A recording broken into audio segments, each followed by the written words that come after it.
All right, everybody, welcome back to another episode of Straight Shot Health Talk. This is a YouTube and Straight Shot Health Talk iTunes co-episode here, so you can find this at both YouTube at the Straight Shot Health channel as well as on iTunes if you would just like to download it for later. All right, the topic for today is 3 simple steps for healthy choices. And because this is a YouTube video, well, I'm going to provide a little background about myself. Some people already know this. I am an anesthesiologist. I also am fellowship trained in pain medicine. What that means is I've done additional training, University of Michigan, in the treatment of pain. Then I served as assistant fellowship director when I was in the military.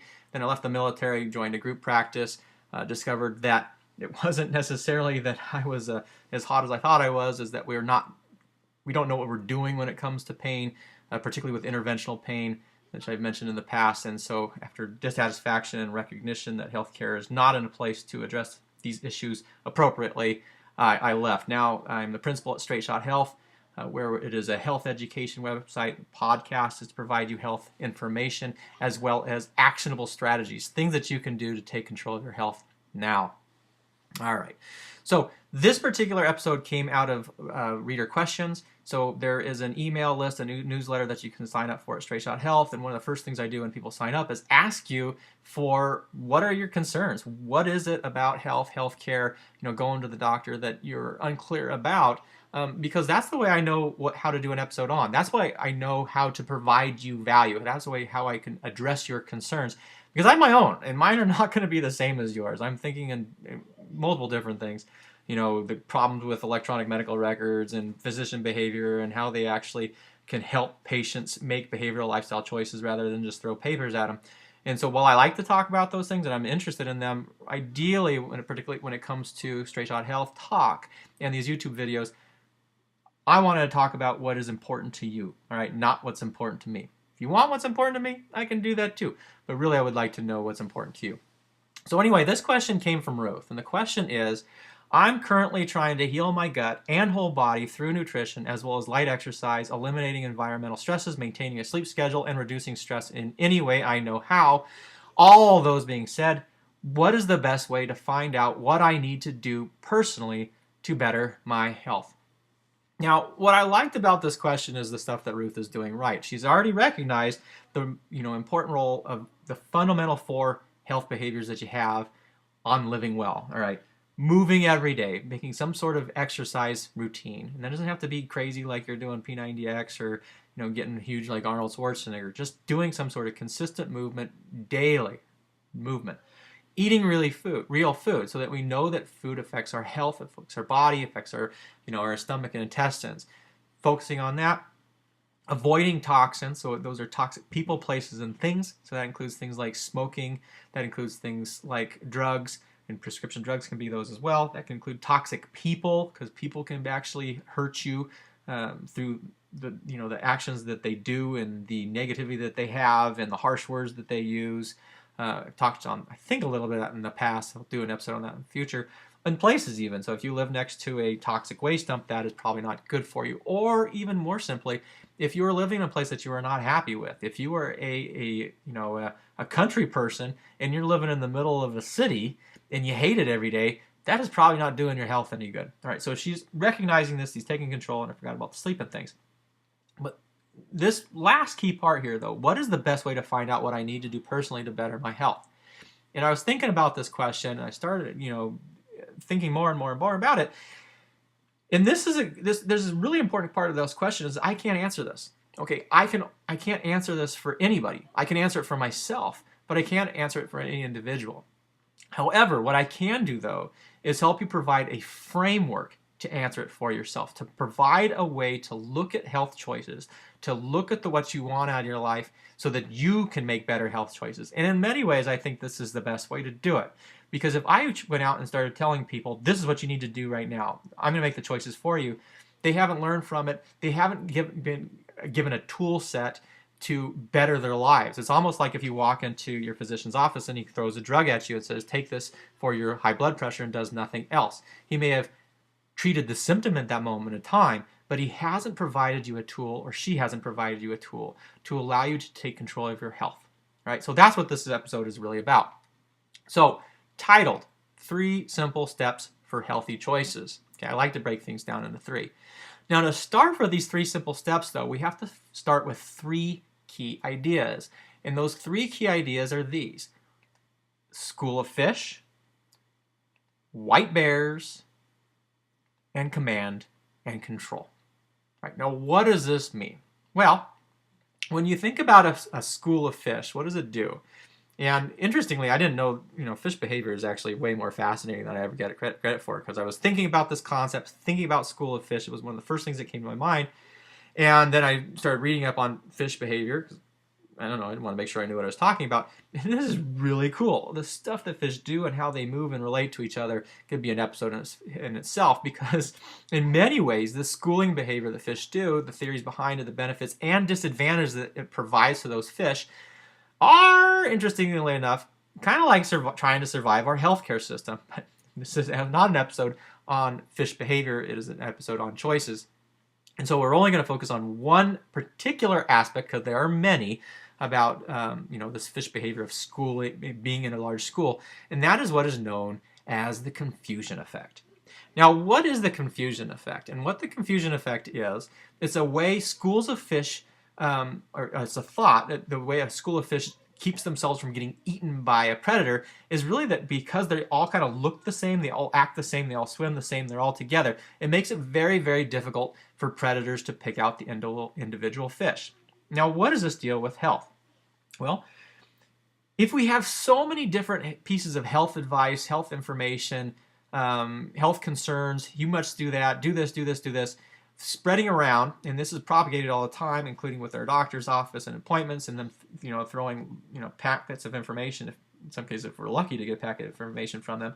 But the media does a good job about this. Eat this, not that. Oh, wait a second, we were wrong. What you're supposed to eat in the past wasn't the right thing to eat here. You need to move. You don't need to move. You're doing this. You're doing this. That's bad, blah, blah, blah. And they basically throw out so much health information, so much of it sounds very similar or just enough, not quite different, that we can't distinguish it, that it's like this big, large school of fish of health information that becomes overwhelming, frankly. If we're trying to be like the shark and eat like the little tasty morsels of that health information, we cannot do it, because it just becomes too big. All of it becomes this big, overwhelming blob of fish, and we don't know where to start. So that's the confusion effect. Now, the second one we talked about here was white bears. And what does this mean? Well, have you ever heard that statement, and say, don't think of white bears or white elephants or really whatever, don't think about something. And what happens?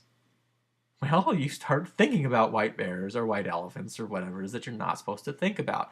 And this white bears comes from a quote by Dostoevsky in 1863 when he was talking about these Arctic expeditions he was doing. And the quote itself is this: "Try to pose for yourself this task, not to think of a polar bear, and you will see that the cursed thing will come to mind every minute." So recognize it, wrote it down in 1863, and as is sometimes typical, we sort of just took it for granted until around 1987, when Daniel Wegner, who is a psychologist at Harvard, said, "You know what, that sounds really interesting. Has anybody studied it?" Nobody had. And so he started doing research on what is known as thought suppression, which is what this is. And what he found then was that this was very true, that Dostoevsky was right in 1863, that if we try to suppress a thought and to stop thinking about it, you actually start thinking about it more, and sometimes even worse. And there's a couple of reasons for it, or as we kind of theorize, there's a couple of reasons for it. One of them is kind of this kind of phase one thing where you first start trying to stop thinking about something. Your conscious mind says, I'm not going to think about cheese. All right? You do that, though. But what do you have to do to remember that? Well, your unconscious brain has to try to remember what it is you're not trying to think about, so that you know not to think about it. Confused? Yes, and that's probably how your mind feels, at least your unconscious mind, because it's knowing that there's something important that you're not supposed to be thinking about, and it has to periodically remember what it is so that it knows not to think about it. Well, unfortunately, you've now triggered, your brain to kind of focus in on this thing, so it is going to actually think about it more.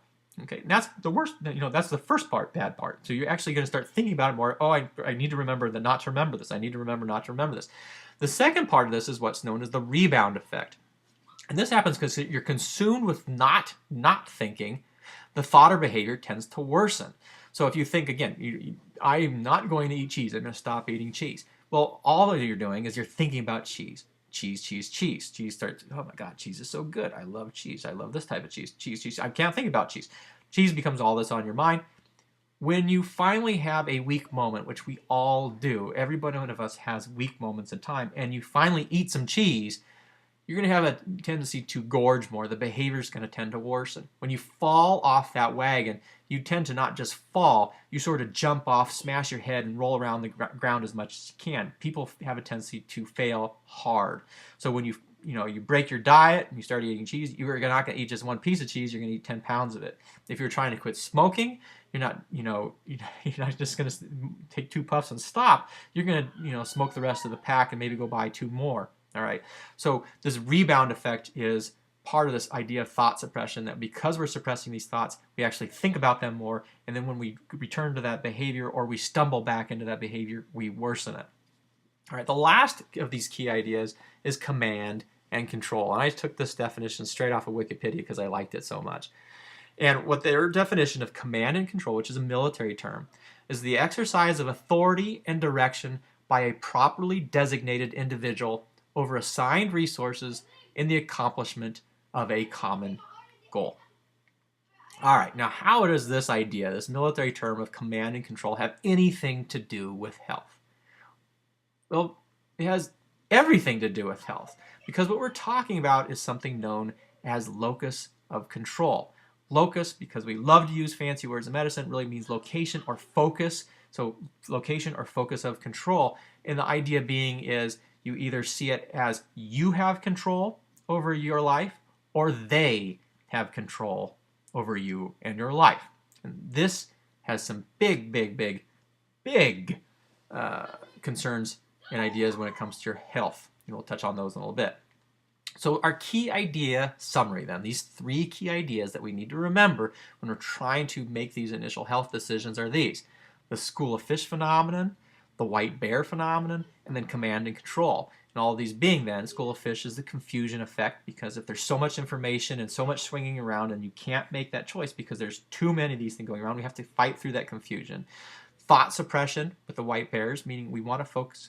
If we're only focused on things that we don't want to do, we know that we're going to be thinking about them more. If we're trying to change our diet, we're going to be thinking about the foods that we're trying to not eat, and that we can have rebound with that. And then lastly, command and control. And really that becomes a question of who is in control of your behavioral and lifestyle. Is it you or is it them?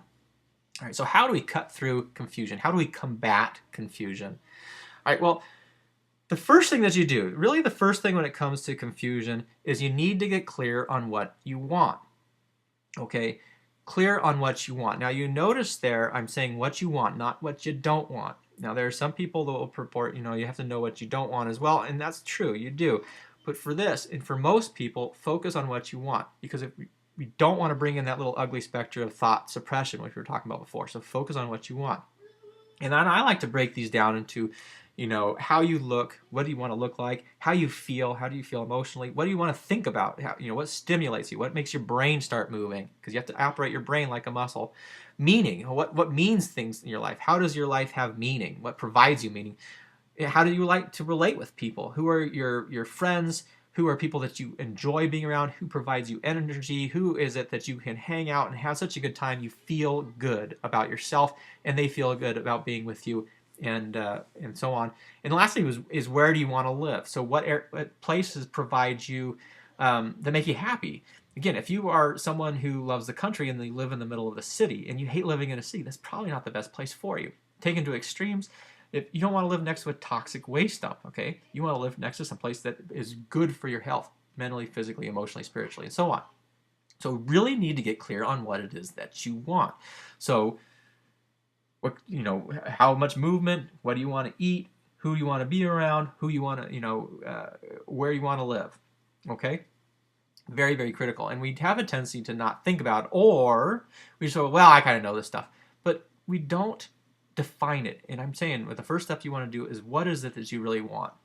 Now, the second part of cutting through this confusion, getting through the school of fish phenomenon, is you have to recognize what is important right now. And this is a timing issue, and this can change relatively quickly. And this changes with acuity and chronicity. That's just the fancy medical way of saying whether it is a now thing versus something that's been around for a long time, and whether it's an urgency versus an emergency. Emergency is something that is life or death, needs to be done, generally within minutes, certainly within hours. An urgency is something that needs to be done sooner rather than later, but you have some time. Okay. Most things in life are not emergencies. Few things in life are urgencies. We tend to think things are acute and happening now, but most of the events in our life are really chronic, things that have been building up over time because we either have been pushing off a decision or we've been pushing off an action. Okay, but again, what is important right now? So, if you want to you want to start walking every day because you know that walking gives you energy and makes you feel like you have great energy. That is a different priority versus if you're having crushing chest pain and you can't breathe. Okay, that necessary of importance. If you're having crushing chest pain, you need to go to the hospital right away. You don't want to be thinking about walking. All right, but for chronic conditions, is what's important right now. Is it your weight your main focus? Is it your exercise and activity your main focus? Is it where you live the most focus? Is the people that you're around? Is it a job situation? Which of those is really the most important situation right now out of all those things that you really want? Okay, that can clearly define what it is that you need to move towards. The second part of this, though, is to replace, not suppress. So remember, when it comes, we don't want to think about white bears, right? We want to replace the thoughts. We don't want to suppress what we don't want. And the way we do this is we think, where do I want to go? So similar as what you want is where do you want to go? And this comes down to, in a lot of ways, is prevention versus promotion. These are two different little separate mindsets here. A prevention focus is a loss base, meaning you're scared of something happening. You want to keep something from occurring. All right, it sounds almost like a suppressed thought, right? I want to keep from having a heart attack. I want to keep from falling off my bicycle. I want to keep from something. And prevention goals are important in threat-based experiences. So if you're in a situation, again, where you there's life or death, and then you have to have basically two choices and need quick action, that's where prevention is going to work well. Okay, I'm having crushing chest pain. I need to go to the hospital or I'm going to die. That's a prevention kind of mindset, right?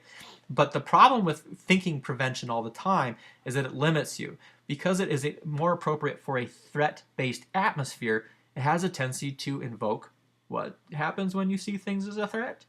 The stress response, okay? And when the stress response begins, remember, it has both physical and psychological effects. The stress response makes your blood pressure go up, makes your blood go out in the muscles, gets you ready to fight or flee, but it also has a tendency to narrow your focus. It brings your options down because it wants you to make quick decisions.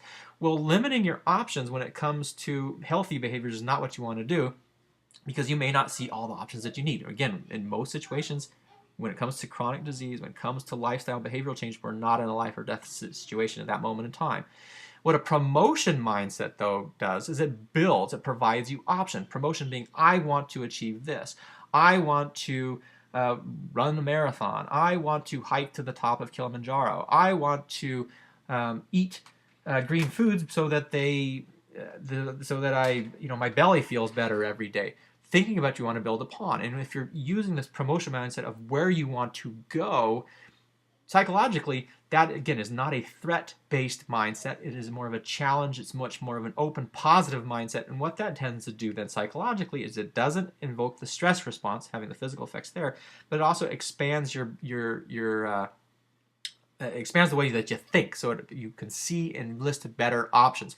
This may seem kind of woo-woo for you guys, but it isn't. I mean, basically, if you are happy or if you are trying to think of where you want to be or go, and you have this positive focus, you will be able to list much more options out on a piece of paper than if you think, oh God, I'm scared, I need to keep from having a heart attack like Jim did. What am I going to do?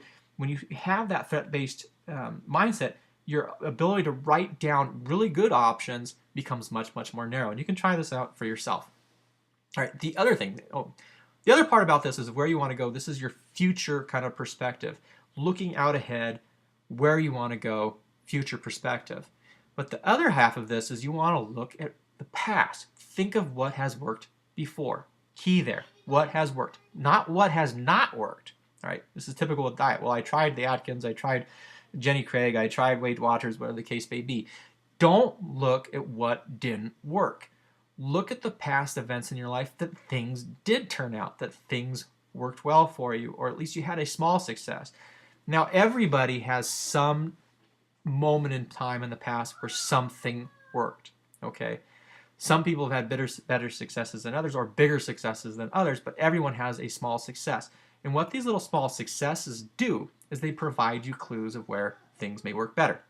So again, 4 fundamental health behaviors: movement, food, eating right food, avoiding the toxins, people, places, and things, and stress reduction.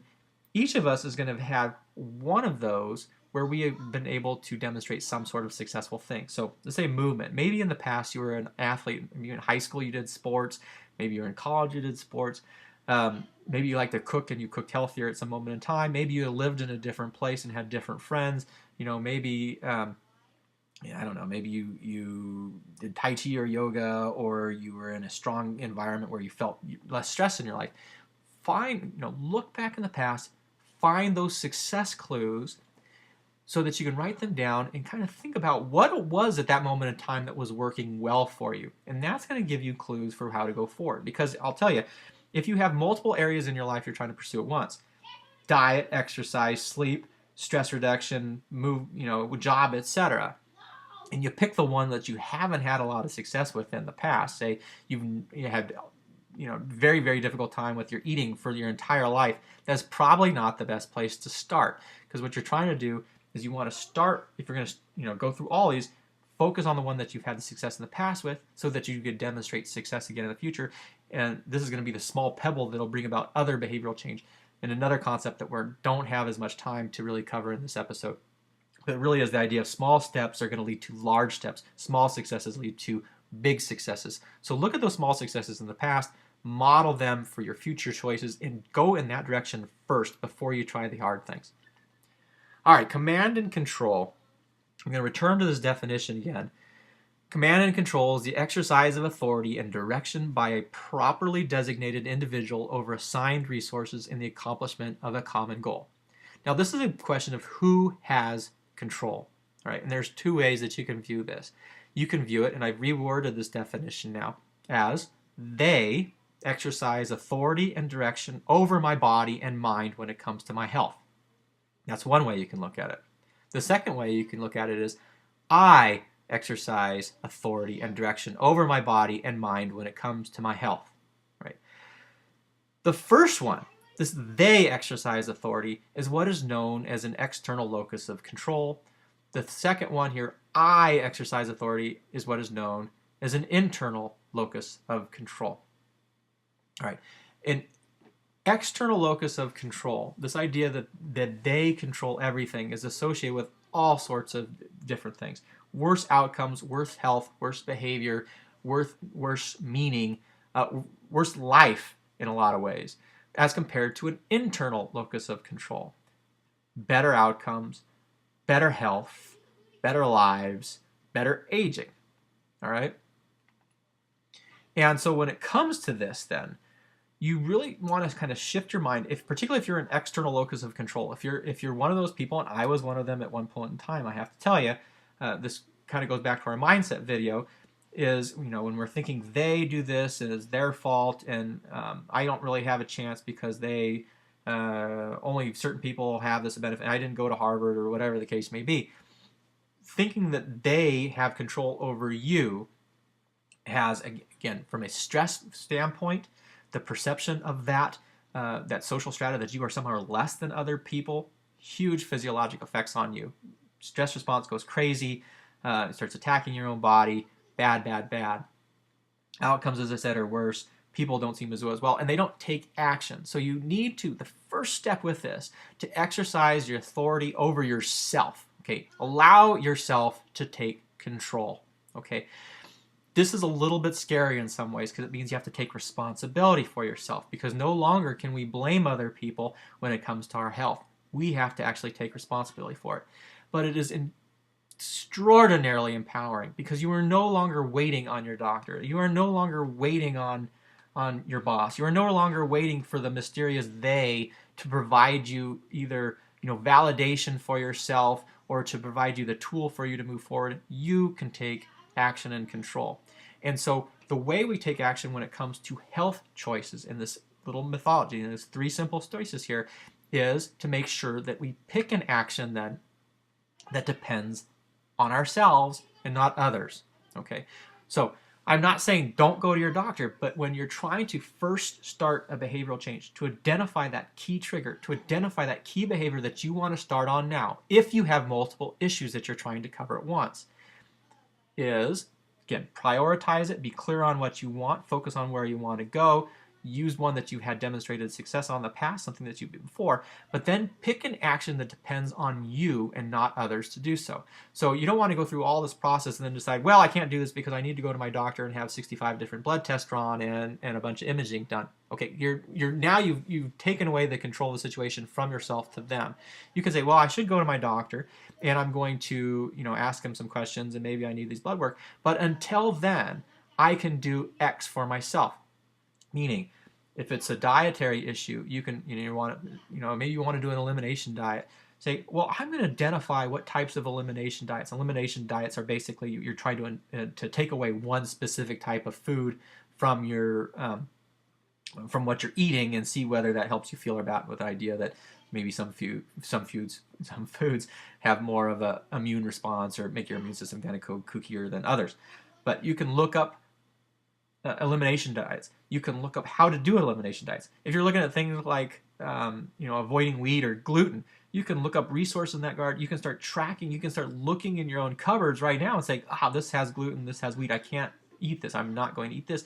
I'm going to replace it with whatever. And you can find those things online. There's a lot of information when it comes to health.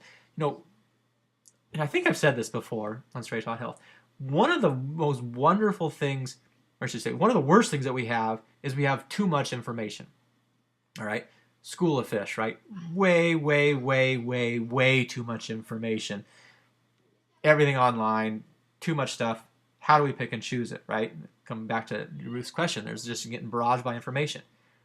But one of the best things that we have is access to information. So that means once you've defined and you know what it is that you want, and you've figured out past success that you had, behaviors that have worked well for you, but you just need hints on how to adapt them for the future, we have a huge amount of knowledge because now you can start asking the right questions to go forward and pursue what you need to know. So if you want to pick actions that depend on you, again, taking this control, this command and control back upon yourself and not leaving it to other people, not expecting other people or wanting. Why would anybody want to have somebody else have control over themselves? Once you've changed your viewpoint, it becomes really disheartening. I don't even want to think about other people controlling me or telling me what I can do or asking for permission from them anymore. Anyway, picking this action that depends on you, you can now ask the questions. We have all this wealth of resources. You can Google, you can find the resources. If you're looking at diet, you can look at different types of diet. You can identify first steps for you. All right, things that you can do safely, things that you can do smartly, things that you can do to get started today. All right. Again, not saying don't see your doctor, not saying don't get evaluated. I'm just saying pick things, short little simple steps that you can do for yourself now, in the future, and forever. All right. Using other people's advice, using your doctor's advice as advice. All right. But you being the ultimate driver in your health choices, and in your life. All right, so our 3-step summary here. Remember, there's the 3 key ideas at which we have to be, worried about. School of Fish phenomenon. Remember that confusion effect. White bears, that suppression effect. Command and control, worried about allowing them to control us. And we want to replace this then with a clear want and understand the importance behind that want. Focus again on what it is that we really want, clearly define it. To get through that thought suppression, we want to replace, not suppress. So we want to replace behaviors, go after what it is that we want, what it is that we want to build upon, what behaviors we want to improve, not try to eliminate behaviors. Okay, replace them with a good behavior, and the bad behaviors will eventually fall off on your own. And then lastly, command and control. We want to assume control over ourselves. We are in command and control of our lives. We are in command and control of our health. We are the ones who make the decisions for us. All right, as always, questions or comments, straightshothealth.com. You can comment there. My email is drkevin@straightshothealth.com. Really easy way to do it. If you go to straightshothealth.com, I have an email newsletter right there. Boom. You can start off. If you have questions, I'll ask you right off the get-go what yours are. You can send those back to me, and maybe we'll do an episode for you. Anyway, as always, folks, thank you so much for joining me. And until next time, stay well.